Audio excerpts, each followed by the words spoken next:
Question number इसमें पहला दिया गया है दोस्तों। क्वेश्चन नंबर पहला है कि भारतीय इतिहासकारों के द्वारा वर्णित इतिहास के संबंध में निम्नलिखित कथनों पर विचार करें। इसमें कहा जा रहा है कि भारतीय इतिहासकारों के द्वारा वर्णित इतिहास के संबंध में निम्नलिखित कथनों पर विचार कीजिए। इसमें पहला दिया गया है कथन कि भारतीय इतिहास को आमतौर पर प्राचीन, मध्यकालीन तथा आधुनिक काल में बांटकर देखते हैं, जो कि इसका पहला वाला राइट है दोस्तों। पहला वाला कथन इसका सही है।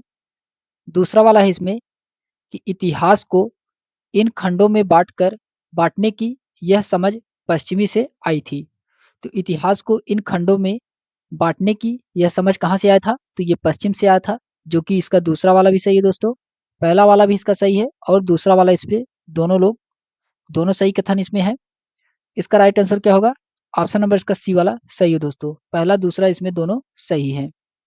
फिर इसके बाद आता है क्वेश्चन नंबर सेकंड है कि आधुनिक समाज की विशेषताओं में क्या सम्मिलित है? तो आधुनिक समाज की विशेषताओं में बताना है क्या सम्मिलित है। आधुनिक समाज में स्वतंत्रता सम्मिलित है, जो कि सही है। स्वतंत्रता ये आधुनिक समाज में सम्मिलित है। फिर उसके बाद समानता भी सम्मिलित है, ये भी सही है। समानता भी सम्मिलित है। और सामंती व्यवस्था जो कि ये नहीं है, तीसरा वाला इसका नहीं है। और लोकतंत्र ये भी सम्मिलित है, इसमें लोकतंत्र भी सम्मिलित है। इसका राइट आंसर क्या होगा? पहला, दूसरा और चौथा इसमें सही है। पहला, दूसरा और चौथा सही है। ऑप्शन नंबर इसका डी वाला राइट होगा दोस्तों। पहला, दूसरा और चौथा इसमें सही है। ऑप्शन नंबर इसका डी वाला सही है। फिर उसके बाद आता है क्वेश्चन नंबर थर्ड है दोस्तों। क्वेश्चन नंबर थर्ड में कहा जा रहा है, क्वेश्चन नंबर थर्ड दिया गया है कि रॉबर्ट क्लाइव ने हिंदुस्तान के नक्शे तैयार करने का काम किसे सौंपा था? तो रॉबर्ट क्लाइव ने हिंदुस्तान के नक्शे का काम करने को किसे सौंपा था? तो ये सौंपा गया था जेम्स रेनेले को। जेम्स रेनेले को। ऑप्शन इसका पहला वाला सही है। किसे सौंपा गया था? तो जेम्स रेनेले को सौंपा गया था। इसके बाद है क्वेश्चन नंबर था है दोस्तों, 1929 की आर्थिक महामंदी के संबंध में निम्नलिखित कथन पर विचार कीजिए। तो 1929 की आर्थिक महामंदी के संबंध में बताना है। इसमें पहला कथन दिया गया है। पहला इसमें अमेरिकी शेयर बाजार बड़ी मात्रा में बिकवाली के कारण आर्थिक महामंदी की शुरुआत हुई थी, जो कि इसका सही है। पहला वाला ही सही इसका। दूसरा है अमेरिकी महामंदी का सबसे बुरा प्रभाव जर्मन व्यवस्था पर पड़ा था। तो इसका दूसरा वाला सही है। इसमें दोनों का सही है। पहला वाला दूसरा वाला दो इसमें सही है दोस्तों। इसका राइट आंसर क्या होगा? ऑप्शन नंबर सी वाला होगा। पहला दूसरा इसमें दोनों सही है। ऑप्शन इसका सी वाला सी होगा। इसके बाद है question number question number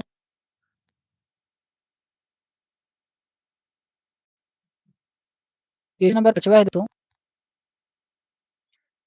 question number 5 में कहा रहा है कि 1946 में दिल्ली में हुए पुलिस हड़ताल का मुख्य कारण क्या था? 1946 में दिल्ली में हुए पुलिस हड़ताल का मुख्य कारण क्या था? तो पुलिस हड़ताल का कारण बताना है। इस पे क्या था? इसमें कम वेतन मिलना, ये जो कि कम वेतन मिलना और खराब भोजन, ये दोनों मुख्य कारण थे। कम वेतन मिलना और खराब भोजन, ये दोनों मुख्य कारण थे। 1946 में दिल्ली में हुए पुलिस हड़ताल के ही दो मुख्य कारण था। इसका आंसर क्या होगा? ए और बी इसमें दो सही है। ए और दोनों सही है। ऑप्शन इसका सी वाला सही होगा। उसके बाद है क्वेश्चन नंबर 6 है, बहादुर शाह जफर के बेटे को किस अंग्रेज अधिकारी ने गिरफ्तार किया था? बहादुर शाह जफर के बेटे को किस अंग्रेज अधिकारी द्वारा गिरफ्तार किया गया था?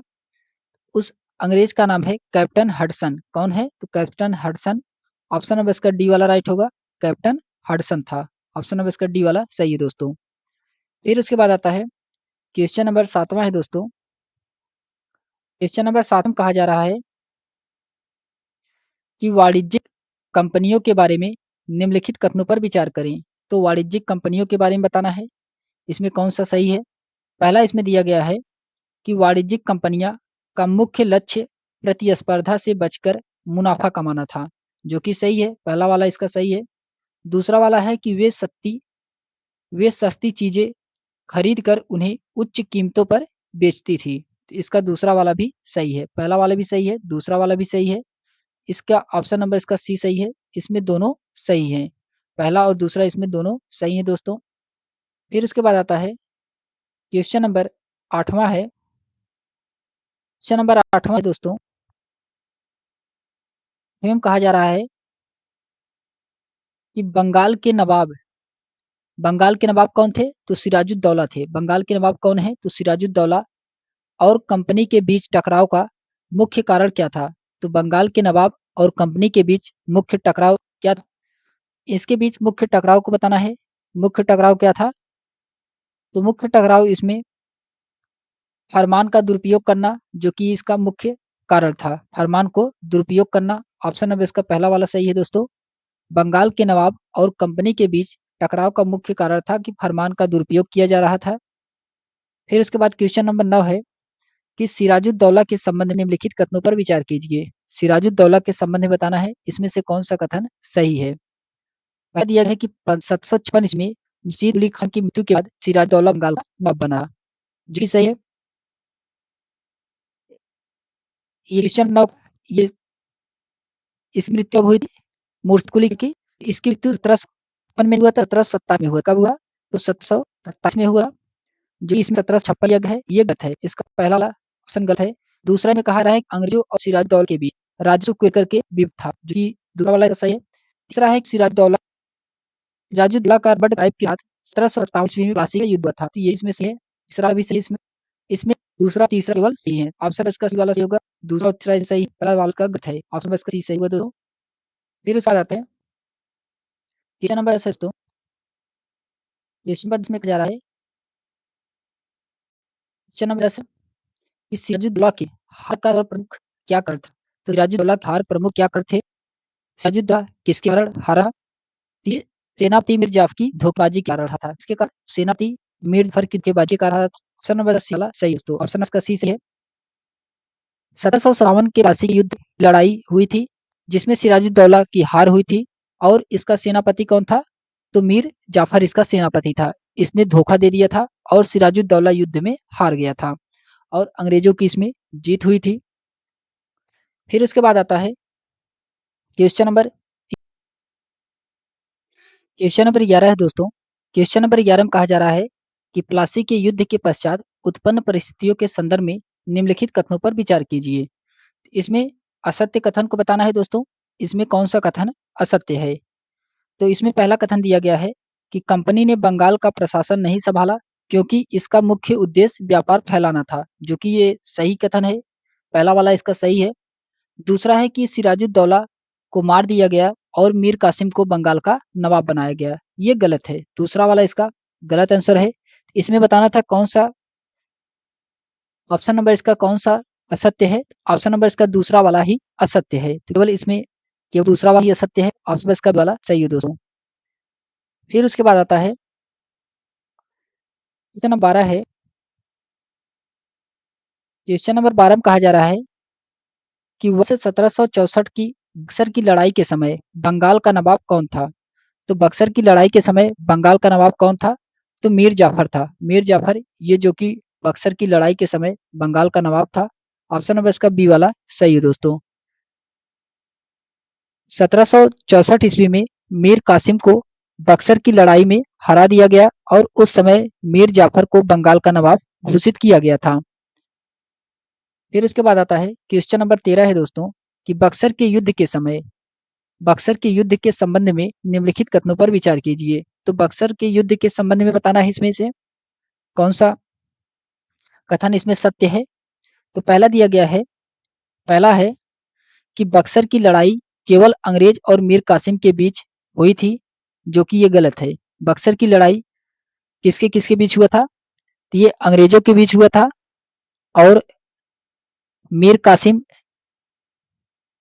के बीच हुआ था और मुगल बादशाह शाह आलम द्वितीय के बीच हुआ था और अवध के नवाब के बीच में हुआ था। तो इसका ऑप्शन नंबर इसका पहला वाला गलत है दोस्तों। दूसरा है इसमें कि बक्सर के युद्ध के पश्चात मुगल सम्राट ने अपनी कंपनी को बंगाल की दीवानी और फौजदारी अधिकार दे दी थी, जो कि ये गलत है। दूसरा वाला भी इसका असत्य है दोस्तों। दूसरा वाला भी असत्य है। तो इसका राइट आंसर क्या होगा? इसमें ना तो पहला सही है और ना ही इसमें दूसरा सही है। ऑप्शन नंबर इसका डी वाला सही है दोस्तों। ना तो इसमें पहला सही है और ना ही दूसरा सही है। फिर उसके बाद आता है क्वेश्चन नंबर 14 है।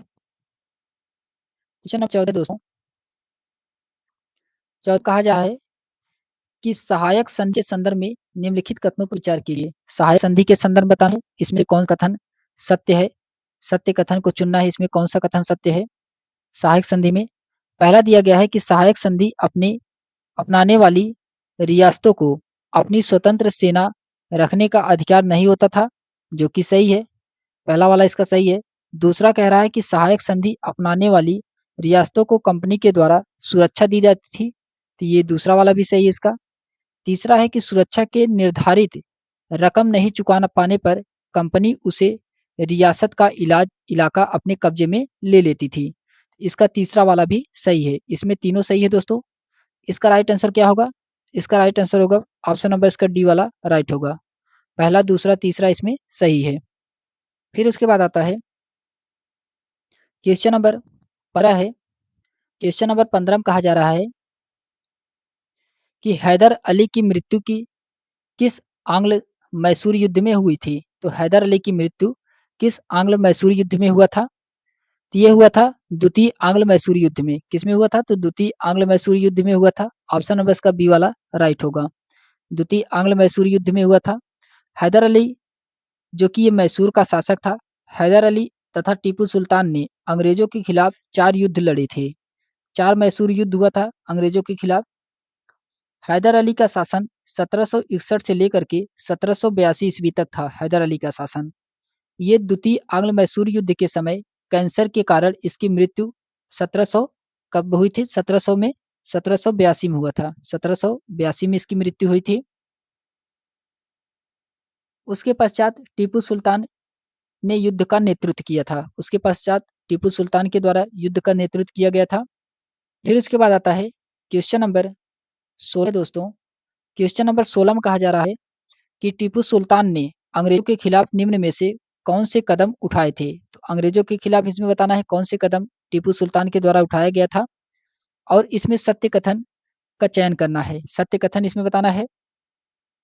तो 16 में दिया गया है, पहला कथन है इसका कि 1786 ईस्वी में टीपू सुल्तान ने अपने रियासत के अंतर्गत पड़ने वाले बंदरगाह से चंदन की लकड़ी, काली मिर्च और इलायची का निर्यात रोक दिया था, जो कि ये गलत है। क्या है? ये गलत है। ये कब हुआ था? तो ये 1785 में हुआ था। कब हुआ था? 1785 किया गया था ये, न 1786 में। फिर उसके बाद ये पहला वाला इसका तो गलत हो गया। दूसरा है कि उसने फ्रांसीसी व्यापारियों के साथ घनिष्ठ संबंध विकसित किए थे, जो कि सही है। दूसरा वाला इसका सही है। तीसरा है इसमें कि फ्रांसीसी की मदद से वे अपनी सेना का आधुनिकीकरण किया था, तो तीसरा वाला भी इसका सही है और दूसरा वाला भी इसका सही है। इसका राइट आंसर क्या होगा? इसमें केवल दूसरा और तीसरा सही है। ऑप्शन नंबर इसका बी वाला सही है दोस्तों। ऑप्शन नंबर इसका बी सही है, केवल दूसरा और तीसरा इसमें सही है। फिर उसके बाद आता है क्वेश्चन नंबर 17 है दोस्तों। क्वेश्चन नंबर 17 में कहा जा रहा है कि 1799 में टीपू के हार के परिणाम के संबंध में निम्नलिखित कथनों पर विचार कीजिए। तो 1799 के टीपू के हार के संबंध में बताना है, इसमें से कौन सा कथन सही है। पहला इसमें दिया गया है कि श्रीरंगपट्टनम की रक्षा करते हुए टीपू मारा गया। तो श्रीरंगपट्टनम की रक्षा करते हुए टीपू मारा गया, जो कि सही है। पहला इसका सही है। दूसरा है कि वोडियार वंश के हाथों में मैसूर की सत्ता सौंप दी गई, तो इसका दूसरा वाला भी सही है। तीसरा है कि मैसूर पर सहायक संधि थोप दी गई, तो ये भी इसमें सही है। इसका तीनों कथन सही है। ऑप्शन नंबर इसका डी वाला राइट होगा दोस्तों। इसमें तीनों सही है। फिर उसके बाद आता है क्वेश्चन नंबर 18 है कि सर्वोच्चता की नीति किसके द्वारा आरंभ की गई थी? तो सर्वोच्चता की नीति ये किसके द्वारा आरंभ किया गया था? तो ये लॉर्ड हेस्टिंग के द्वारा किया गया। लॉर्ड हेस्टिंग के द्वारा किया गया था। ऑप्शन नंबर इसका डी वाला राइट होगा। लॉर्ड हेस्टिंग के द्वारा किया गया था। ऑप्शन नंबर इसका डी वाला सही है दोस्तों। क्वेश्चन नंबर 18 का सर्वोच्चता की नीति लॉर्ड हेस्टिंग के द्वारा किया गया था। अगर दोस्तों वीडियो आपको पसंद आ रही हो तो लाइक शेयर सब्सक्राइब अवश्य करें इस वीडियो को। इसके बाद आता है क्वेश्चन नंबर 19 है। क्वेश्चन नंबर 19 है दोस्तों कि रानी चेन्नम्मा के संबंध में निम्नलिखित कथनों पर विचार कीजिए। तो रानी चेन्नम्मा के बारे में बताना है, इसमें कौन सा कथन सत्य है रानी चेन्नम्मा के बारे में। क्वेश्चन नंबर 19 का इसमें दिया गया है कि रानी चेन्नम्मा का संबंध कर्नाटक से था, तो जो कि सही है। रानी चेन्नम्मा का संबंध कहाँ से था? तो कर्नाटक से था। रानी चिन्नम्मा अंग्रेज के खिलाफ अहिंसक आंदोलन करने वाली पहली शासकिया थी, जो कि ये गलत है। ये गलत है, ऑप्शन नंबर सेकंड वाला इसका गलत है। दूसरा है कि 1824 में उन्हें गिरफ्तार किया गया और 1829 में ही जेल में उनकी मृत्यु हो गई। तो तीसरा वाला भी इसका सही है। इसमें पहला और तीसरा इसका सही है। ऑप्शन नंबर इसका बी वाला सही है दोस्तों, केवल पहला और तीसरा इसका सही है। फिर क्वेश्चन नंबर 20 है कि कंपनी ने सिंध पर किस वर्ष कब्जा किया था। तो कंपनी ने सिंध पर किस वर्ष कब्जा किया था। तो कंपनी के द्वारा सिंध पर कब्जा 1843 ईस्वी में किया गया था। कब? 1843 ईस्वी में किया गया था। 1843 ईस्वी में किया गया था। ऑप्शन नंबर इसका सी वाला सही है, 1843 में किया गया था। फिर उसके बाद आता है क्वेश्चन नंबर 21 है दोस्तों। क्वेश्चन नंबर 21 में कहा जा रहा है कि सहायक संधि के संबंध में मिलान कराना है। तो सहायक संधि के संबंध में मिलान कराना है। रियासतें दी गई हैं और वर्ष दिया गया है। रियासतें और वर्ष दिया गया है। तो सतारा सतारा सतारा ये कब इसका विलय किया गया था सहायक संधि में। तो सतारा को 1848 में किया गया था। कब किया गया था? तो 1848 में किया गया था। इसका बी वाला सही है। संबलपुर को किया गया।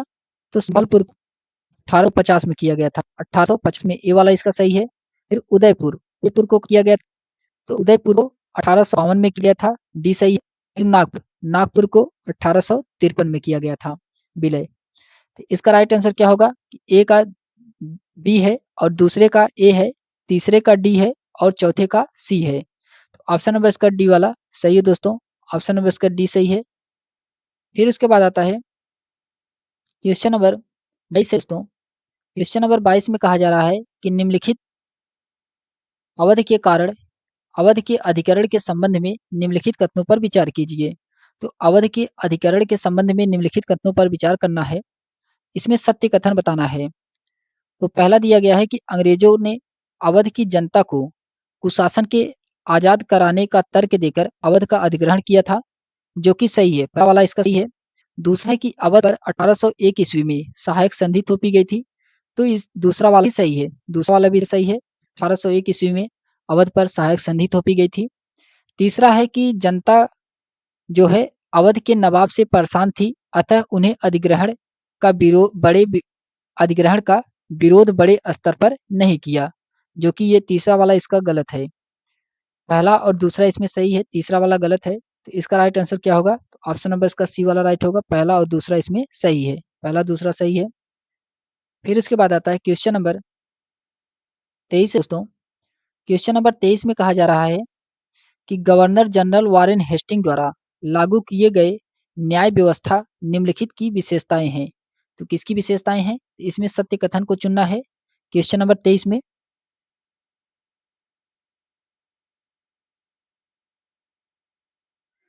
इसमें पहला कथन दिया गया है कि हर जिले में 2 अदालत बनाई गई, फौजदारी अदालत और दीवानी अदालत। तो हर जिले में 2 अदालतें बनाई गई थी, जो कि सही है, फौजदारी और दीवानी। दूसरा है इसमें कि दीवानी अदालतों के मुखिया यूरोपीय जिला कलेक्टर होते थे, जिसमें यूरोपीय पद्धति पर दीवानी कार्य किए जाते थे। ये दूसरा वाला का गलत। तीसरा है फौजदारी अदालतें भी अभी भी काजी और मुफ्ती के अंतर्गत थी, लेकिन वह भी कलेक्टर की निगरानी में काम करते थे। तो तीसरा वाला इसका सही है। दूसरा वाला इसका गलत है। इसका राइट आंसर क्या होगा? पहला और तीसरा इसमें सही है दोस्तों। पहला और तीसरा वाला ही इसका सही है। इसका राइट आंसर क्या होगा? तो ऑप्शन नंबर इसका बी वाला राइट होगा।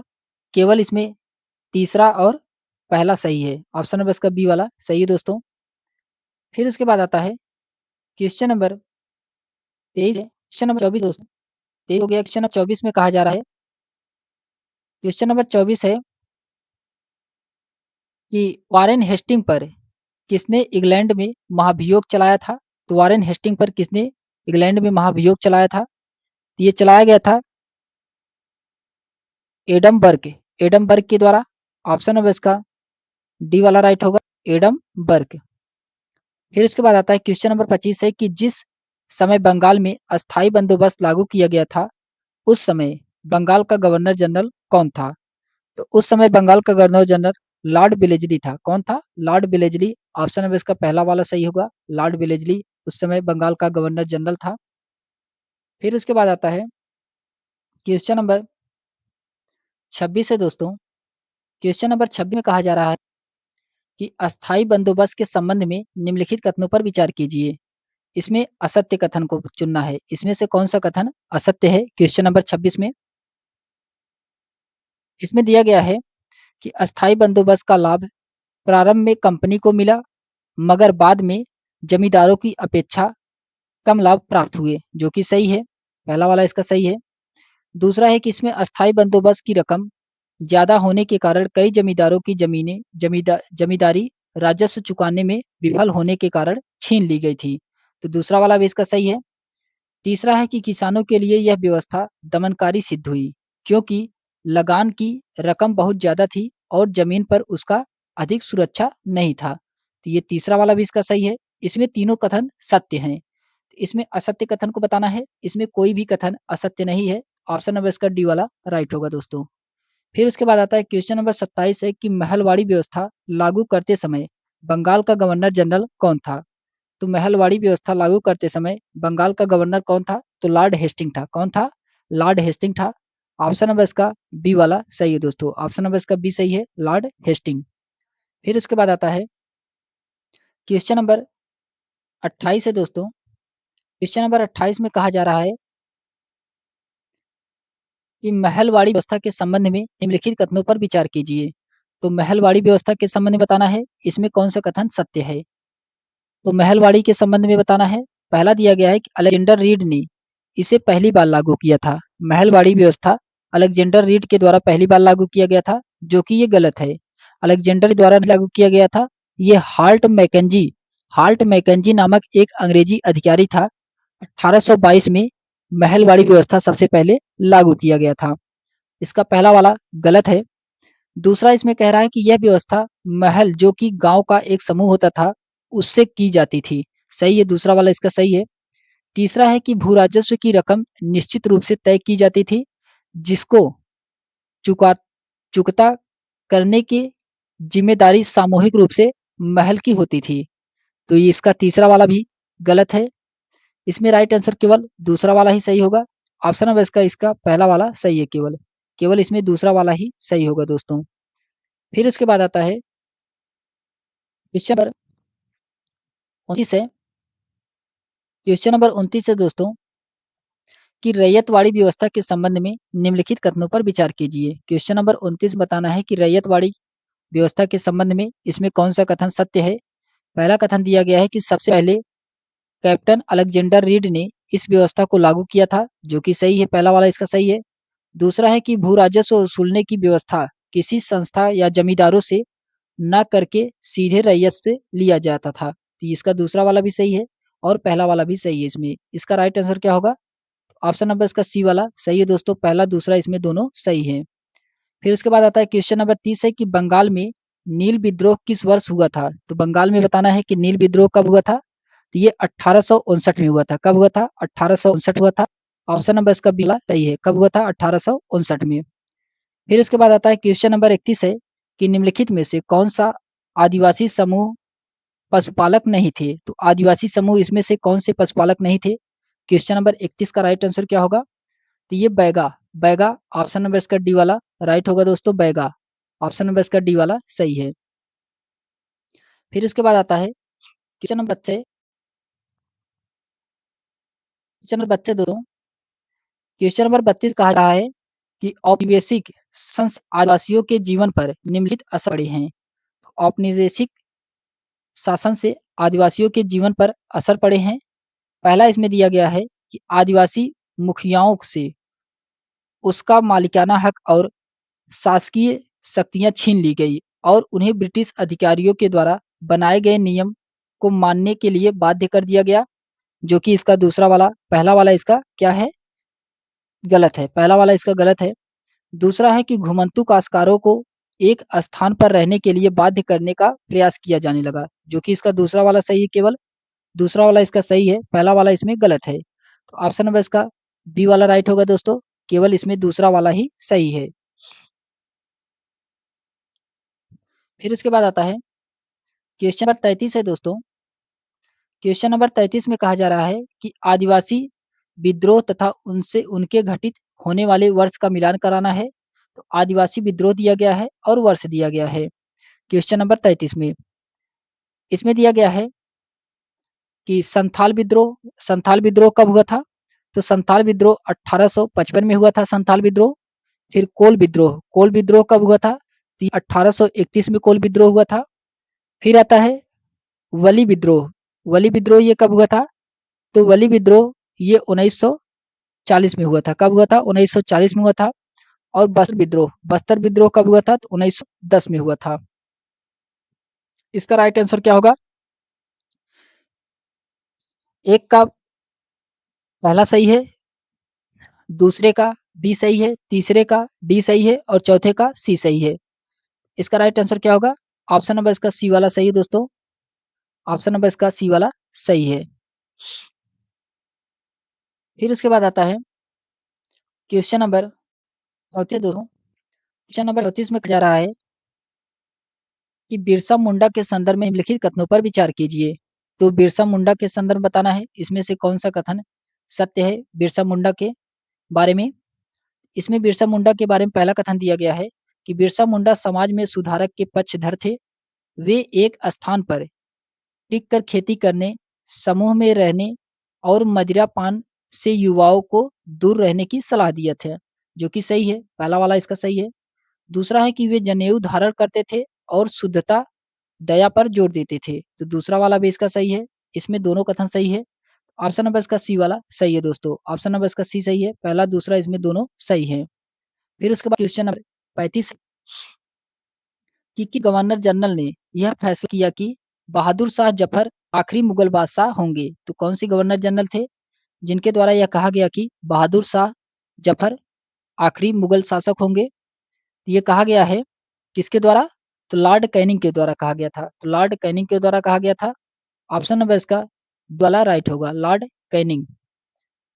फिर उसके बाद आता है क्वेश्चन नंबर 36 है दोस्तों। क्वेश्चन नंबर 36 में कहा जा रहा है कि कंपनी द्वारा भारत में सुधार के नाम पर ईसाई धर्म को प्रोत्साहित करने के लिए निम्न में से कौन से कदम उठाए गए थे? इसमें सत्य कथन बताना है कौन से कदम उठाए गए थे। पहला दिया गया है इसमें कि 1830 के बाद कंपनी ने ईसाई मिशनरियों को जमीन व संपत्ति जुटाने की छूट दे दी थी, जो कि सही है। पहला वाला इसका सही है। दूसरा है कि 1850 में एक नया कानून बनाया गया जिसमें प्रावधान था कि अगर कोई भी भारतीय व्यक्ति ईसाई धर्म को अपनाता है तो उसे पुरखों की संपत्ति पर पहले जैसा अधिकार मिल जाएगा। इसका दूसरा वाला सही है और पहला वाला भी सही है। इसका इसका राइट आंसर क्या होगा? ऑप्शन नंबर सी वाला सही है दोस्तों। पहला दूसरा इस दोनों सही है। फिर के बाद आता है क्वेश्चन नंबर 37 है। क्वेश्चन नंबर 37 में कहा जा रहा है कि मंगल पांडे को किस दिन फांसी दी गई थी? तो मंगल पांडे को किस दिन फांसी दिया गया था? क्वेश्चन नंबर 37 में बताना है।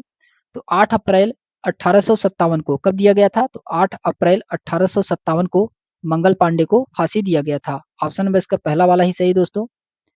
फिर उसके बाद आता है क्वेश्चन नंबर 38 है। क्वेश्चन नंबर 38 में कहा जा रहा है क्वेश्चन नंबर 38 में कहा जा रहा है कि 1857 के विद्रोह के बागी और उनसे संबंधित क्षेत्र का मिलान करें। तो बागी दिया गया है और वर्ष दिया गया है।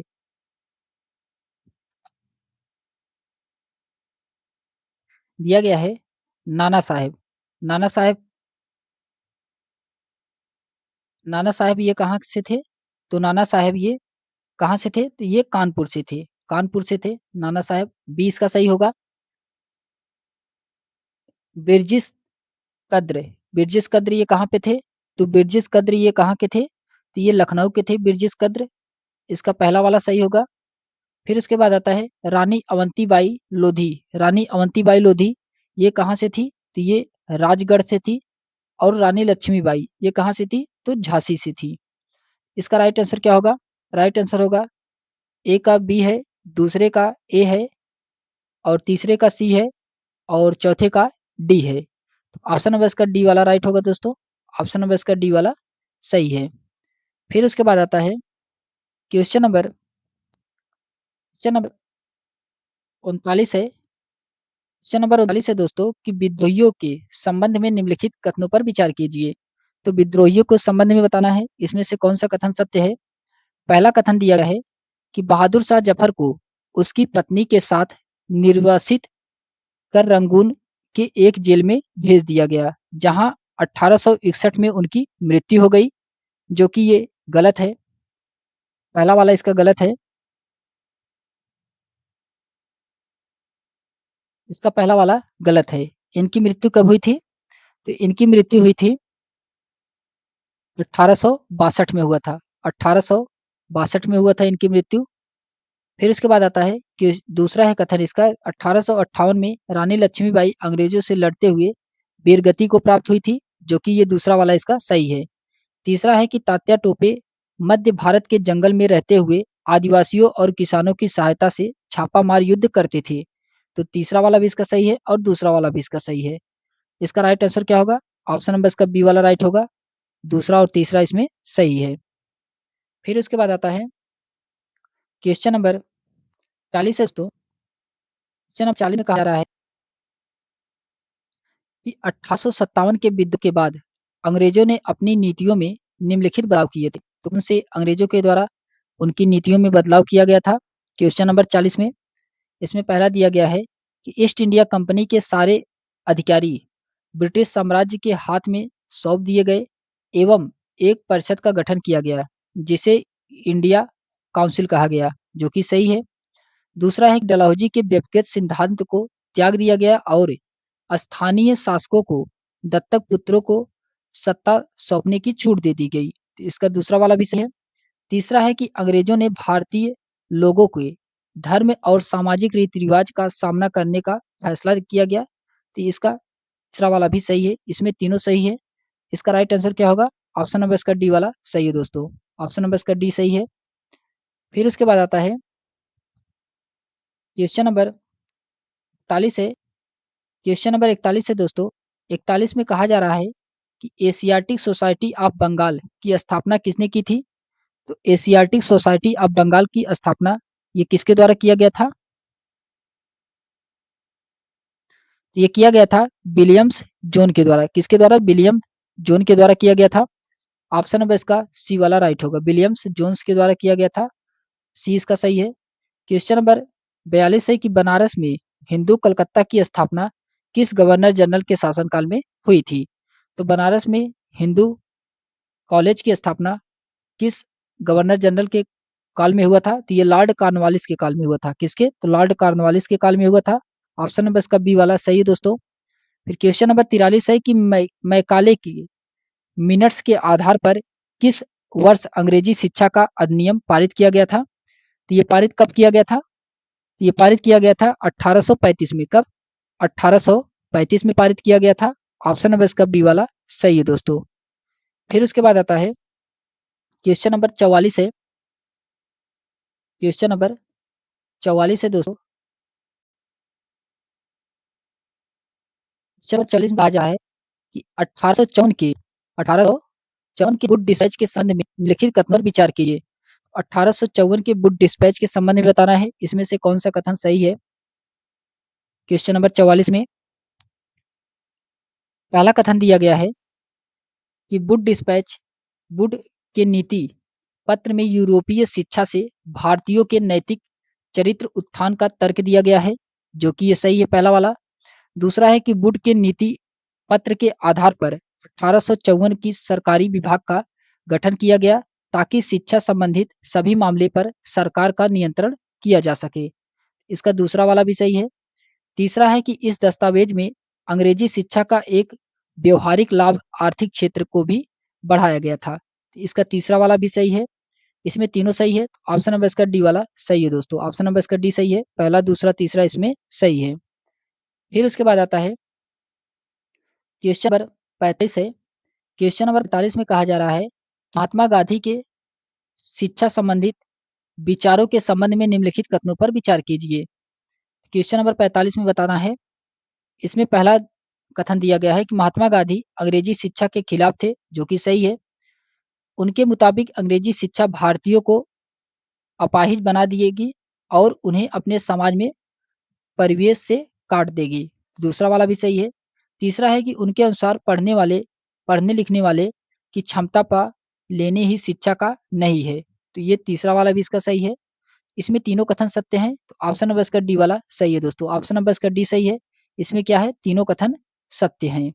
ऑप्शन नंबर इसका डी वाला सही है। फिर उसके बाद आता है क्वेश्चन नंबर 46 है दोस्तों। क्वेश्चन नंबर 46 में कहा जा रहा है कि टैगोर के शिक्षा संबंधित विचारों के संबंध में कौन सा कथन सत्य है। इसमें कौन सा कथन सत्य है टैगोर के शिक्षा संबंधित विचारों के बारे में। पहला दिया गया है इसमें कि टैगोर अंग्रेजी शिक्षा पद्धति से खुश नहीं थे। तो टैगोर क्या थे, अंग्रेजी शिक्षा पद्धति से खुश नहीं थे, जो कि सही है, पहला सही है इसका। दूसरा है कि उनके अनुसार सृजनात्मक शिक्षा केवल प्राकृतिक परिवेश में ही प्रोत्साहित किया जा सकता है, तो ये दूसरा वाला भी सही। तीसरा है कि टैगोर आधुनिक पश्चिमी सभ्यता और भारतीय परंपरा के सर्वश्रेष्ठ तत्वों का सम्मिश्रित चाहते थे, तो इसका तीसरा वाला भी सही है। इसमें तीनों सही है दोस्तों। इसका राइट आंसर क्या होगा, ऑप्शन नंबर इसका डी वाला राइट होगा। पहला, दूसरा, तीसरा इसमें सही है। फिर उसके बाद आता है क्वेश्चन नंबर 47 है दोस्तों कि सती शब्द का क्या अर्थ होता है। तो सती शब्द का इसमें क्या अर्थ होता है, तो सदाचारी महिला, सदाचारी महिला। ऑप्शन नंबर इसका सी वाला राइट होगा। सती का अर्थ होता है कि सदाचारी महिला होता है। ऑप्शन नंबर इसका सी वाला सही है दोस्तों। फिर उसके बाद आता है क्वेश्चन नंबर 48 है। क्वेश्चन नंबर 48 में कहा रहा है, क्वेश्चन नंबर 48 में कि राजा राम मोहन राय के संबंध में निम्नलिखित कथनों पर विचार कीजिए। तो राजा राम मोहन राय के संबंध में बताना है, इसमें से कौन सा कथन सत्य है। तो पहला कथन दिया गया है कि उन्हें कलकत्ता में ब्रह्म समाज की स्थापना की थी, जो कि सही है। कलकत्ता में राजा राम मोहन राय के द्वारा ब्रह्म समाज की स्थापना किया गया था। दूसरा है कि राजा राम मोहन राय पश्चिमी शिक्षा के प्रसार के पक्ष में थे, तो ये दूसरा वाला भी इसका सही है। तीसरा है कि राजा राम मोहन राय ने विधवा महिलाओं के समर्थन में विधवा विवाह के पक्ष में कानून बनाने की मांग की थी, जो कि ये गलत है। तीसरा इसका गलत है। इसमें पहला और दूसरा केवल सही है, तो ऑप्शन नंबर सी राइट होगा दोस्तों। पहला और दूसरा इसमें सही है।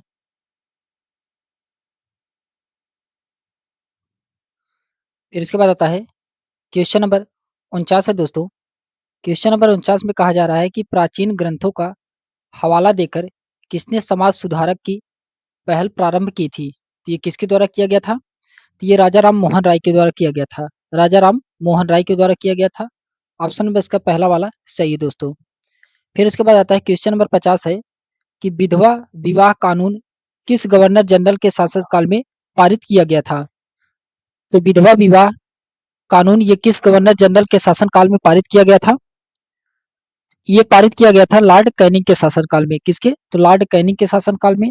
ऑप्शन नंबर इसका डी वाला सही होगा दोस्तों क्वेश्चन नंबर 50 का। फिर उसके बाद आता है क्वेश्चन नंबर 51 है दोस्तों। क्वेश्चन नंबर 51 में कहा जा रहा है कि लड़कियों के लिए स्कूल खोलने वाले सुधारकों व उनके क्षेत्रों का मिलान कीजिए। तो सुधारक दिया गया है और क्षेत्र दिया गया है।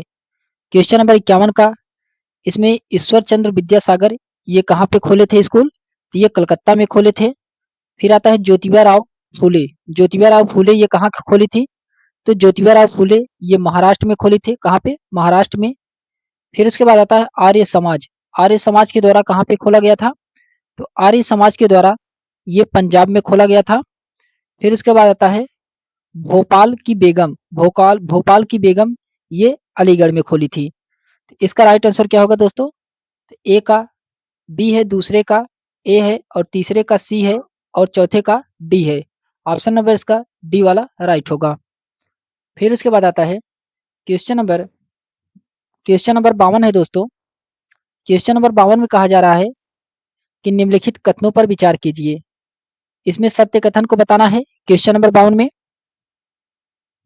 इसमें दिया गया है कि पहला कथन है कि ताराबाई शिंदे ने स्त्री पुरुष तुलना नामक किताब की प्रकाशित की थी। तो ताराबाई शिंदे के द्वारा स्त्री पुरुष तुलना नामक किताब का प्रकाशन किया गया था, जो कि ये सही है, पहला वाला इसका सही है। दूसरा है कि पंडित रमाबाई ने हिंदू धर्म में उपस्थित लगभग सभी जातियों की हिंदू महिलाओं की दुर्दशा पर एक किताब लिखी थी।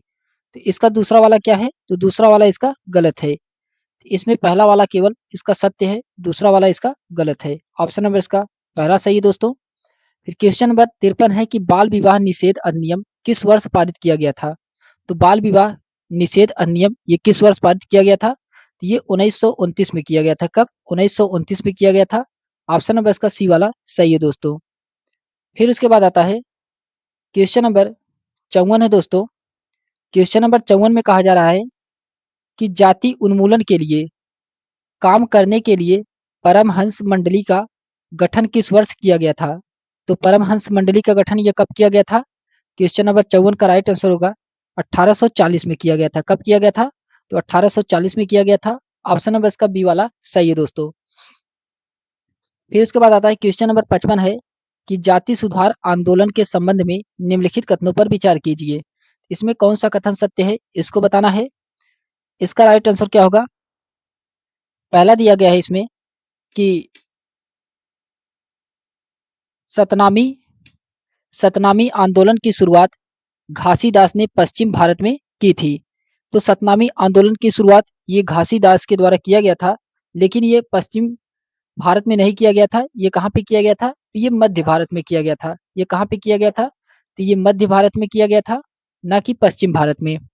फिर उसके बाद इसमें दिया गया है, इसलिए इसका पहला वाला गलत हो गया। दूसरा इसमें है कि पूर्वी बंगाल में हीरादास ठाकुर के मतुआ पंथ में चंडाल काश्तकारों के बीच काम किया था, जो कि इसका दूसरा वाला सही है। पहला वाला इसका गलत है, दूसरा वाला इसका सही है। इसका राइट आंसर क्या होगा? ऑप्शन नंबर इसका बी वाला सही है दोस्तों। केवल इसमें बी वाला सही है।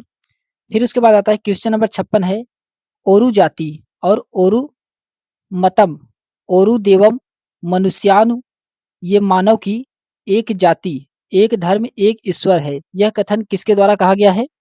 तो ये श्री नारायण गुरु के द्वारा कहा गया है। किसके द्वारा? तो श्री नारायण गुरु के द्वारा कहा गया है। ऑप्शन नंबर इसका ए वाला राइट होगा दोस्तों। फिर उसके बाद आता है क्वेश्चन नंबर 57 है दोस्तों। क्वेश्चन नंबर 57 कहा जा रहा है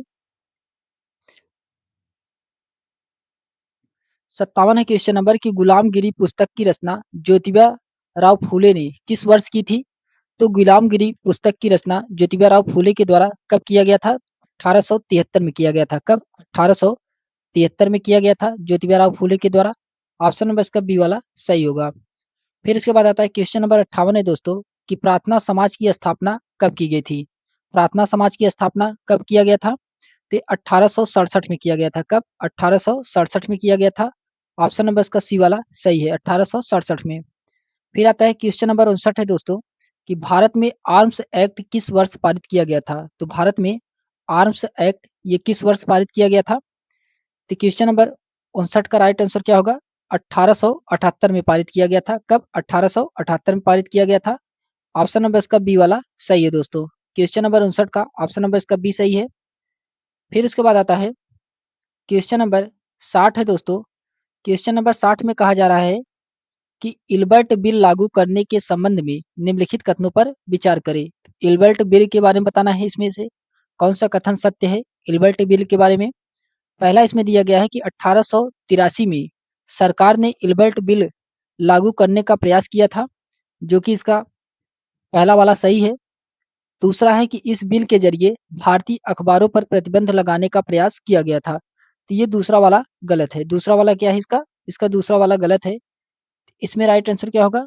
इसका राइट आंसर होगा पहला, केवल केवल इसमें पहला वाला ही सही है। ऑप्शन नंबर इसका पहला सही है दोस्तों। फिर उसके बाद आता है क्वेश्चन नंबर 61 है। क्वेश्चन नंबर 61 में कहा जा रहा है कि कांग्रेस की स्थापना के संदर्भ में निम्नलिखित कथनों पर विचार कीजिए। तो कांग्रेस की स्थापना के संदर्भ बताना है इसमें।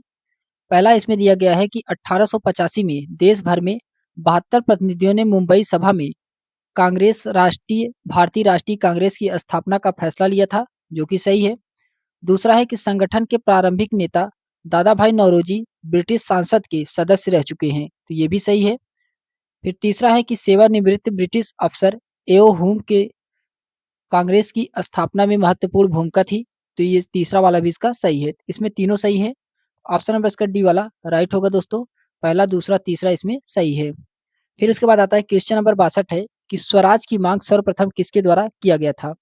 तो स्वराज की मांग सर्वप्रथम ये गर्मपंथियों के द्वारा किया गया था। किसके द्वारा?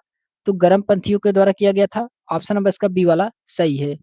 स्वराज की मांग सबसे पहले किसके द्वारा किया गया था? तो गर्मपंथियों के द्वारा किया गया था। फिर उसके बाद आता है क्वेश्चन नंबर 63 है दोस्तों। क्वेश्चन नंबर 63 में कहा जा रहा है कि अंग्रेजों ने बंगाल विभाजन के पीछे क्या तर्क दिया है? अंग्रेजों ने बंगाल विभाजन के पीछे क्या तर्क दिया था? तो प्रशासनिक सुविधाएं के लिए, प्रशासनिक सुविधा के लिए। ये ऑप्शन नंबर इसका सी वाला सही है। प्रशासनिक सुविधा के लिए इसका तर्क दिया गया था।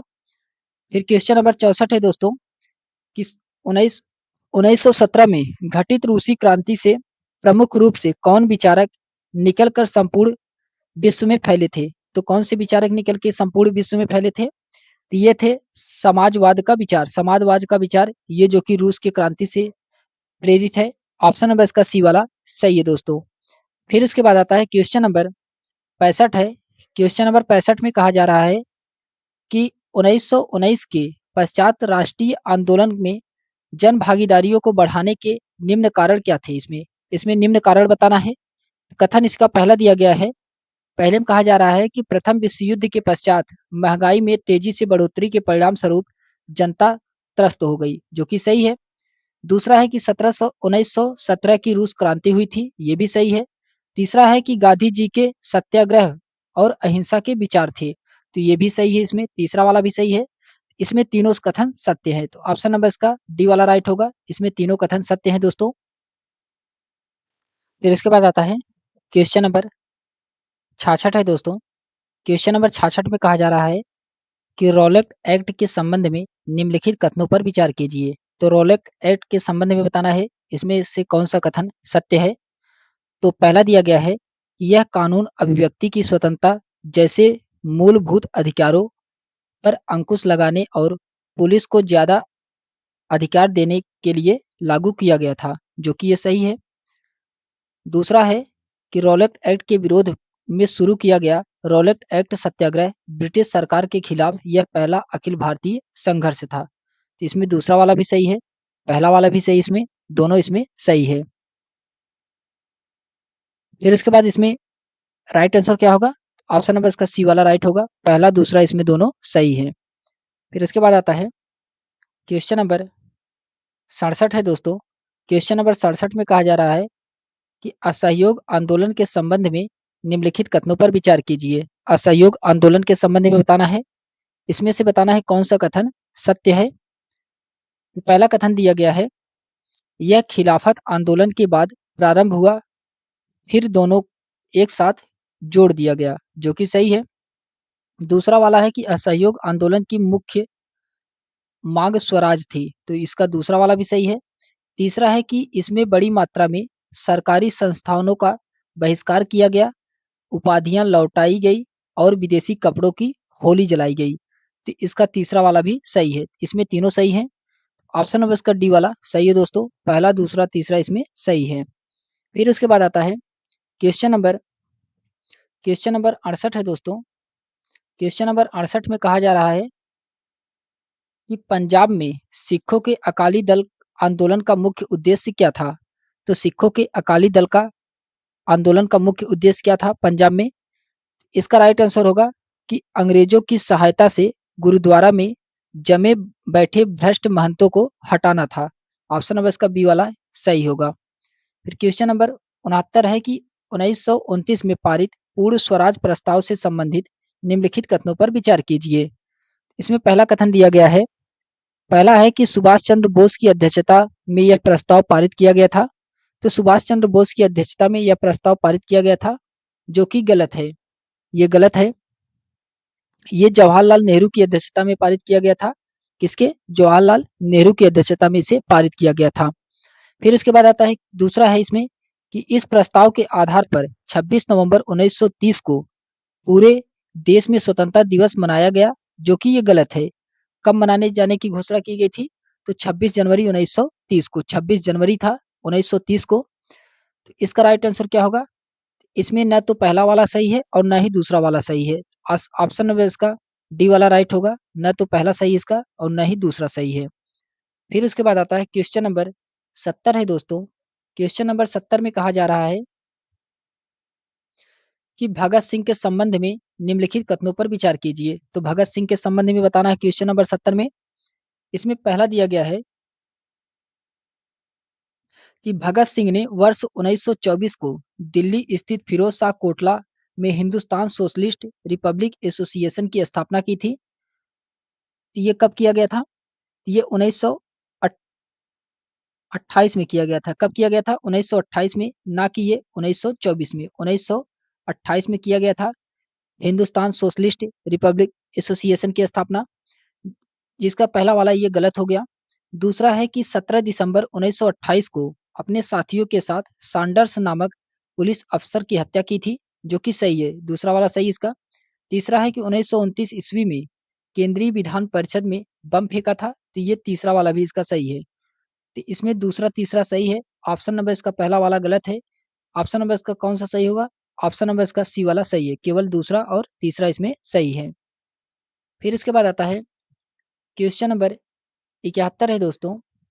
क्वेश्चन नंबर 71 में कहा जा रहा है कि राष्ट्रीय आंदोलन के संबंध में निम्नलिखित कथनों पर विचार कीजिए। इसमें सत्य कथन बताना है राष्ट्रीय आंदोलन के संबंध में। क्वेश्चन नंबर 71 में इसमें दिया गया है, पहला कथन है कि 1935 का गवर्नमेंट ऑफ इंडिया एक्ट में प्रांतीय स्वायत्ता का प्रावधान किया गया था, जो कि सही है। दूसरा है कि 1937 में प्रांत विधायकों के चुनाव में कांग्रेस का 11 में से 7 प्रांतों में कांग्रेस की सरकार बनी थी, तो ये भी सही है। इसमें दोनों कथन सत्य हैं। ऑप्शन नंबर इसका सी वाला राइट होगा। इसमें दोनों कथन सत्य हैं दोस्तों। इसमें दोनों कथन सत्य हैं। ऑप्शन नंबर इसका सी सही है। फिर क्वेश्चन नंबर 72 है कि किस वर्ष मुस्लिम लीग ने स्वतंत्र राज्य की मांग करते हुए एक प्रस्ताव पारित किया था? तो मुस्लिम लीग के द्वारा कब प्रस्ताव पारित किया गया था? तो 1940 में किया गया था। कब? 1940 में किया गया था। ऑप्शन नंबर इसका डी वाला राइट होगा दोस्तों। फिर इसके बाद आता है क्वेश्चन नंबर 73 है। क्वेश्चन नंबर 73 में कहा जा रहा है कि सुभाष चंद्र बोस के संबंध में निम्नलिखित कथनों पर विचार कीजिए। इसमें सत्य कथन बताना है सुभाष चंद्र बोस के संबंध में। पहला दिया गया है कि वे समाजवादी विचार लाने वाले नेता थे, तो वे समाजवादी विचार वाले नेता थे, जो कि सही है। दूसरा है कि उन्होंने आजाद हिंद फौज का नेतृत्व किया था सुभाष चंद्र बोस के द्वारा, ये दूसरा वाला भी इसका सही है। इसमें दोनों सही है। इसका राइट आंसर क्या होगा? ऑप्शन नंबर इसका सी वाला सही है दोस्तों। पहला दूसरा इसमें दोनों सही है। फिर उसके बाद क्वेश्चन नंबर 74 है कि भारतीय इतिहास में दर्ज बर्बर यानी कि प्रत्यक्ष कार्यवाही दिवस मुस्लिम लीग के द्वारा कब प्रारंभ किया गया था? तो प्रत्यक्ष कार्यवाही दिवस ये मुस्लिम लीग के द्वारा 16 अगस्त 1946 को, कब? 16 अगस्त 1946 को प्रारंभ किया गया था प्रत्यक्ष कार्यवाही दिवस ये मुस्लिम लीग के द्वारा। ऑप्शन नंबर इसका डी वाला सही है दोस्तों। फिर उसके बाद आता है क्वेश्चन नंबर 75 है। क्वेश्चन नंबर 75 में कहा जा रहा है कि मांत्रेक्स्यू के संबंध में निम्नलिखित कथनों पर विचार कीजिए। पहला दिया गया है कि इसने the spirit of the laws नामक पुस्तक की रचना की है, सही है इसका, पहला वाला इसका सही है। दूसरा है कि इस पुस्तक में सत्ता के शक्ति के विभाजन की बात लिखी गई है, तो इसका दूसरा वाला भी सही है। इसमें दोनों कथन सत्य हैं। ऑप्शन नंबर इसका सी वाला सही है। पहला दूसरा इसमें दोनों कथन सत्य हैं। फिर उसके बाद आता है क्वेश्चन नंबर 76 है दोस्तों। क्वेश्चन नंबर 76 में कहा जा रहा है कि फ्रांस की नेशनल असेंबली के संबंध में निम्नलिखित कथनों पर विचार कीजिए। तो फ्रांस की नेशनल असेंबली के संबंध में बताना है इसमें से कौन सा कथन सत्य है। तो पहला कथन दिया गया है इसमें कि 1791 के संविधान ने कानून बनाने का अधिकार नेशनल असेंबली को सौंपा था, जो कि पहला वाला इसका सत्य है। दूसरा है कि नेशनल असेंबली अप्रत्यक्ष रूप से चुनी जाती थी, तो ये दूसरा वाला भी सही है। तीसरा है कि 25 वर्ष से अधिक उम्र वाले सभी नागरिकों को वोट देने का अधिकार था, जो कि ये गलत है।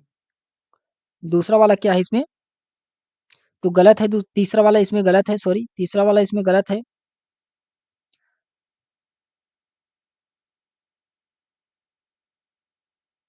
इसका राइट आंसर क्या होगा?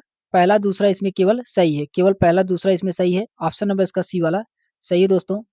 फिर इसके बाद आता है क्वेश्चन नंबर 77 है कि फ्रांस के राष्ट्रगान के संबंध में निम्नलिखित कथनों पर विचार कीजिए। तो फ्रांस के राष्ट्रगान के संबंध में बताना है इसमें कौन सा कथन सत्य है। पहला दिया गया है कि फ्रांस की राष्ट्रगान का नाम मार्सिले है। फ्रांस की राष्ट्रगान का क्या नाम है? तो मार्सिले है, जो कि सही है। फिर दूसरा है कि यह गीत पहली बार स्वयं सेव सेवियों ने पेरिस की और कूच करते हुए गाया था। तो यह गीत कब गाया गया था? यह गीत गाया गया था, यह गीत पहली बार स्वयं सेवियों ने पेरिस की ओर कूच करते हुए गीत को गाया था। इसका दूसरा वाला भी सही है। तो इसमें ऑप्शन नंबर इसका सी सही है। पहला दूसरा इसमें दोनों सही है दोस्तों। फिर उसके बाद आता है क्वेश्चन नंबर 78 है। क्वेश्चन नंबर 78 में कहा जा रहा है, क्वेश्चन नंबर 78 है दोस्तों कि यूरोपीय समाजवाद के संदर्भ में निम्नलिखित कथनों पर विचार कीजिए। तो यूरोपीय समाजवाद के संदर्भ बताना है इसमें। पहला कथन दिया गया है कि समाजवादी निजी संपत्ति के विरोधी थे, जो कि सही है। दूसरा है कोऑपरेटिव यानी कि समूह उद्यम समाजवाद का एक ही स्वरूप है, ये भी सही है इसमें। तीसरा है कि मार्क्स का मानना था कि औद्योगिक समाज पूंजीवादी समाज है, तो ये भी सही, इसमें तीनों सत्य हैं। इसका राइट आंसर क्या होगा? ऑप्शन नंबर इसका डी वाला राइट होगा, इसमें तीनों ही सत्य हैं। फिर उसके बाद आता है क्वेश्चन नंबर 79 है दोस्तों।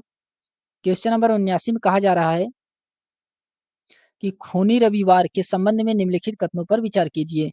तो खूनी रविवार के संबंध में बताना है, इसमें से कौन सा कथन सत्य है?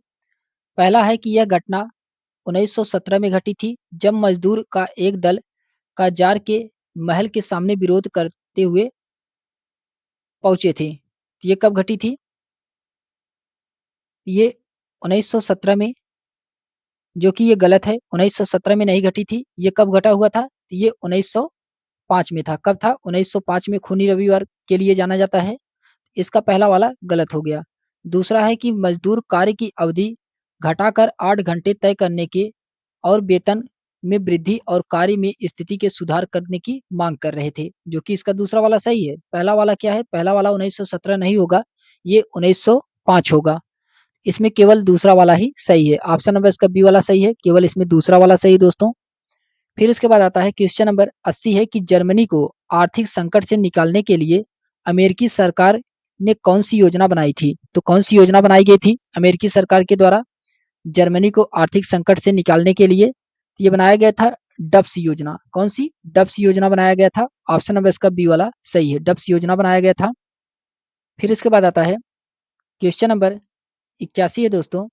क्वेश्चन नंबर 81 में कहा जा रहा है कि विश्वविद्यालय विश्वविद्यालय अनुदान आयोग द्वारा हाल ही में मूल्य प्रवाह 2.0 दिशा निर्देश जारी किए गए हैं। मूल्य प्रवाह 2.0 दिशा निर्देश के संदर्भ में निम्नलिखित में से कौन सा कथन सही है? इसमें कौन सा कथन सही है? इसमें सही है कि इसका उद्देश्य उच्च शिक्षा संस्थानों में नैतिक प्रथाओं और मानवीय मूल्यों को बढ़ावा देना। इसका राइट आंसर होगा ऑप्शन नंबर इसका पहला वाला ही राइट आंसर होगा दोस्तों। फिर उसके बाद आता है क्वेश्चन नंबर 82 है दोस्तों।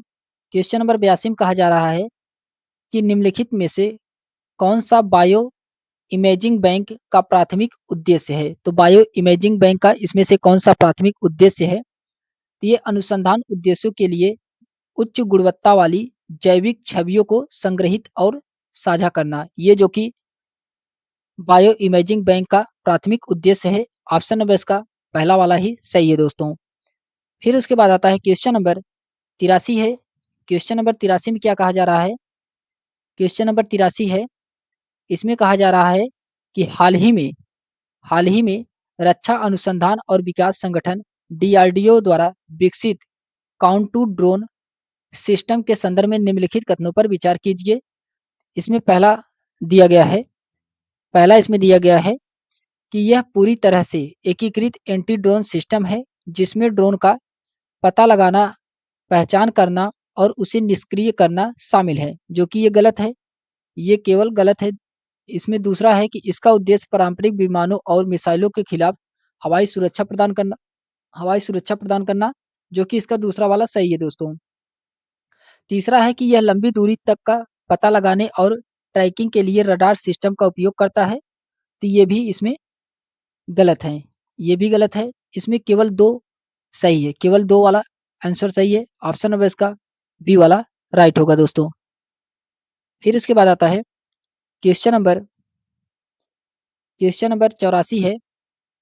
क्वेश्चन नंबर 84 में क्या कहा जा रहा है कि भारतीय न्याय संहिता 2023 के संदर्भ में निम्नलिखित कथनों पर विचार कीजिए। तो पहला दिया गया है कि भारतीय न्याय संहिता की धारा 106(2) हिट एंड रन मामले में अधिकतम 10 साल की सजा और जुर्माने का प्रावधान करती है, तो हिट एंड रन में, जो कि सही है।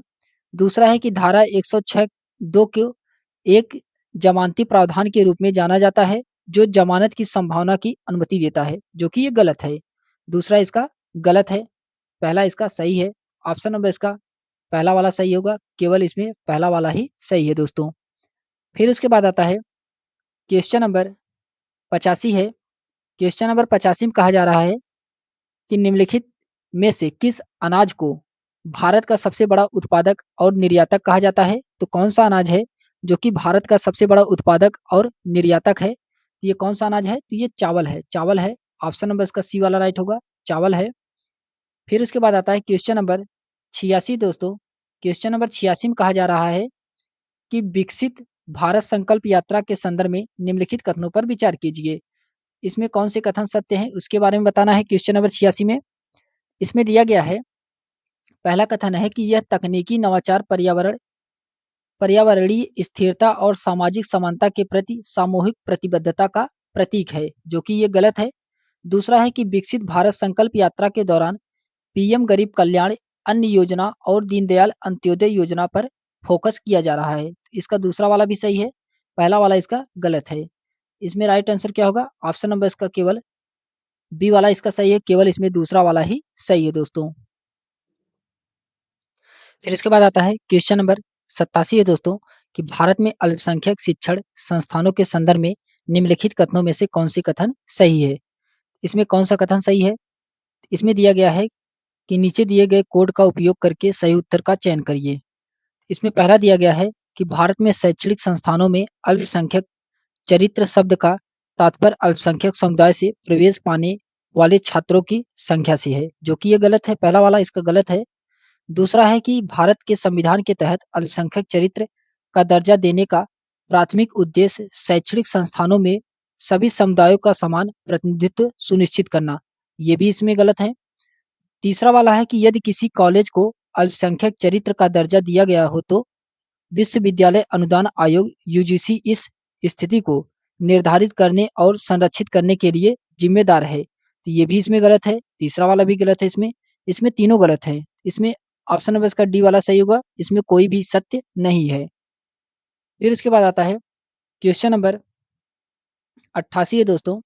क्वेश्चन नंबर 88 में कहा जा रहा है कि निम्नलिखित में से कौन सा निकाय देश के बीच कानून विवादों को निपटाने और संयुक्त राष्ट्र महासभा, संयुक्त राष्ट्र सुरक्षा परिषद और विशेष एजेंसियों के द्वारा संदर्भित कानून के प्रश्नों पर सलाहकार राय देने के लिए जिम्मेदार होता है? तो कौन सा है जो कि जिम्मेदार होता है? तो ये है अंतर्राष्ट्रीय न्यायालय, अंतर्राष्ट्रीय न्यायालय आईसीजे, अंतर्राष्ट्रीय न्यायालय आईसीजे। ऑप्शन नंबर इसका बी वाला सही है दोस्तों। फिर उसके बाद आता है क्वेश्चन नंबर 89 है। क्वेश्चन नंबर 89 में कहा जा रहा है कि विमानन में उड़ान ड्यूटी समय सीमा का उद्देश्य निम्नलिखित में से कौन सा है? इसमें से कौन सा है विमानन का? तो इसका राइट आंसर क्या होगा?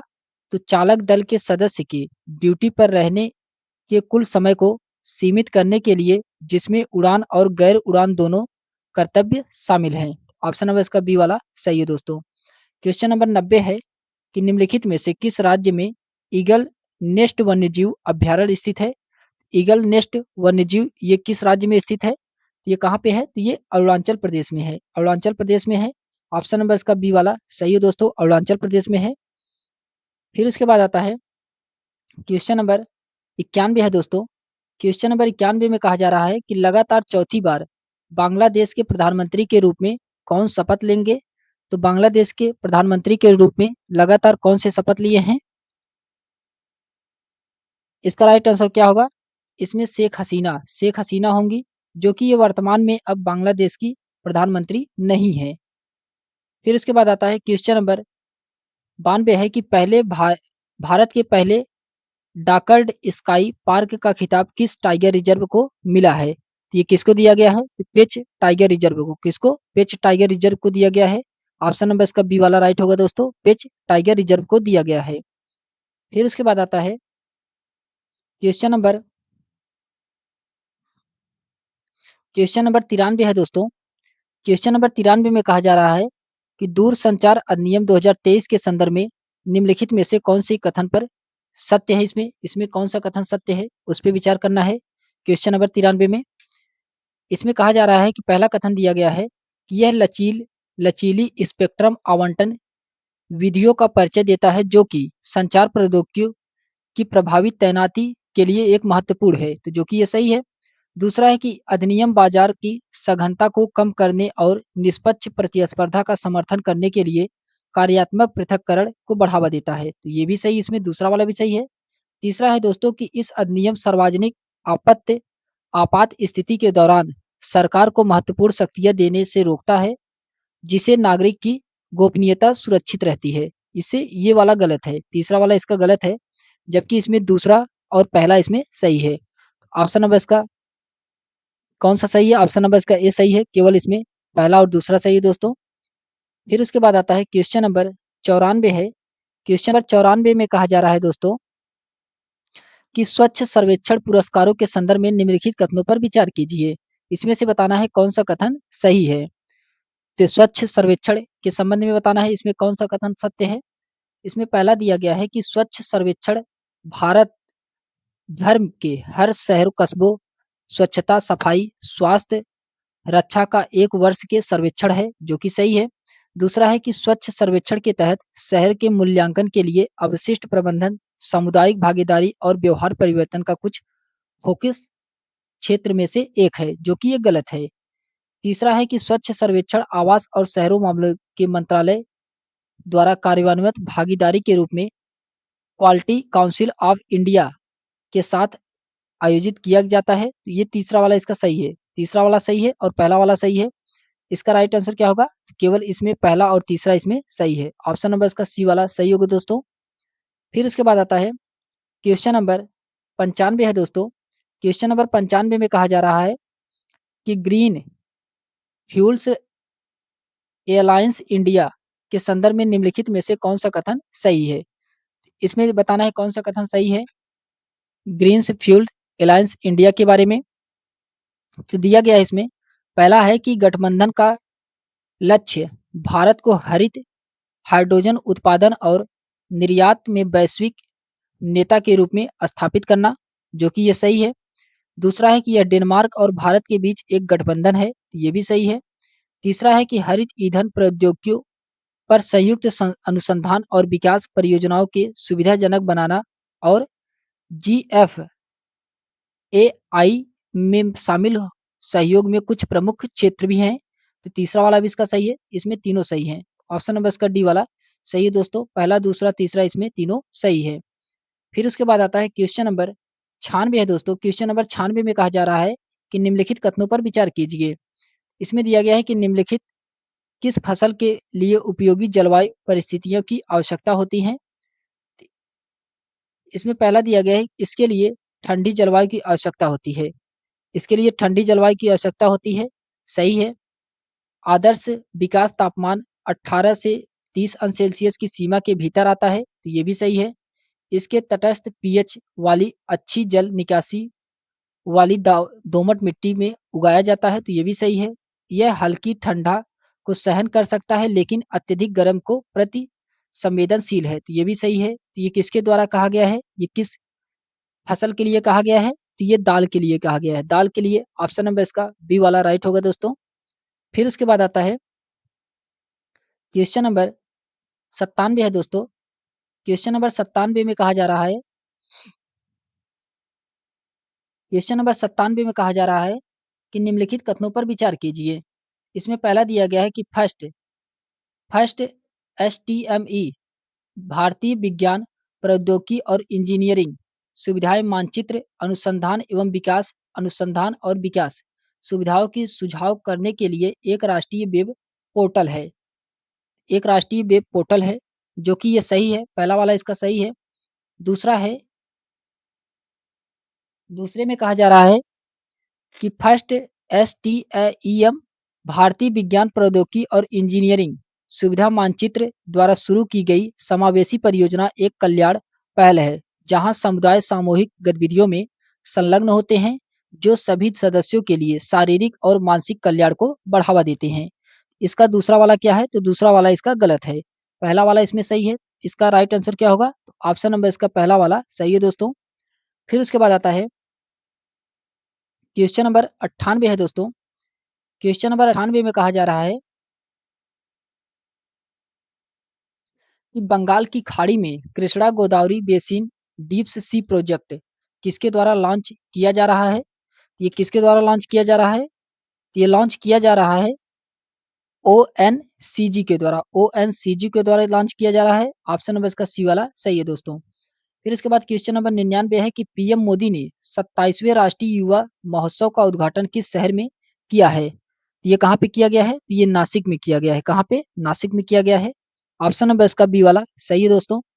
फिर इसके बाद आता है क्वेश्चन नंबर 100 है दोस्तों कि भारतीय नौसेना का बहुराष्ट्रीय अभ्यास मिलन 24 का आयोजन कहाँ किया गया है? तो मिलन 24 का आयोजन कहाँ पे किया गया है? तो ये किया गया है विशाखापट्टनम में। कहाँ पे किया गया है? तो विशाखापट्टनम में किया गया है। ऑप्शन नंबर इसका पहला वाला सही है दोस्तों। ऑप्शन नंबर इसका पहला वाला सही है क्वेश्चन नंबर 100 का।